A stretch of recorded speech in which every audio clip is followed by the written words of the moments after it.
Après 8 semaines de confinement, l'Afrique du Sud se prépare à la seconde phase d'assouplissement des restrictions. Les nouvelles mesures qui vont entrer en vigueur à partir du 1er juin ont été annoncées dimanche par le chef de l'État Cyril Ramaphosa.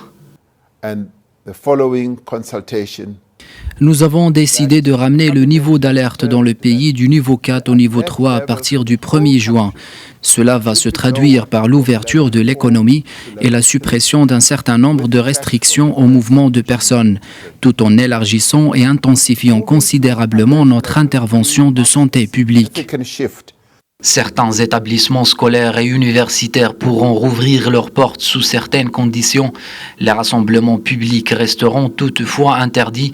La plupart des commerces pourront reprendre leur activité en suivant des mesures sanitaires strictes, mais certaines activités économiques, telles que les restaurants et les salons de coiffure, ne pourront pas redémarrer car considérés à haut risque.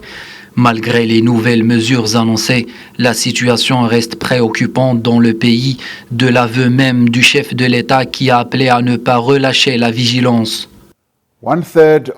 Le tiers des 22 000 cas recensés dans le pays a été enregistré la semaine dernière et nous devons nous attendre à ce que ces chiffres augmentent. La durée, l'étendue et l'impact de la pandémie dépendront de nos actions en tant que nation et en tant qu'individu. En Afrique du Sud, le coronavirus a fait plus de 400 morts sur un total de 22 500 cas officiellement déclarés. Dimanche, 164 personnes travaillant dans une mine d'or près de Johannesburg ont été testées positives, poussant leur employeur à suspendre temporairement son activité.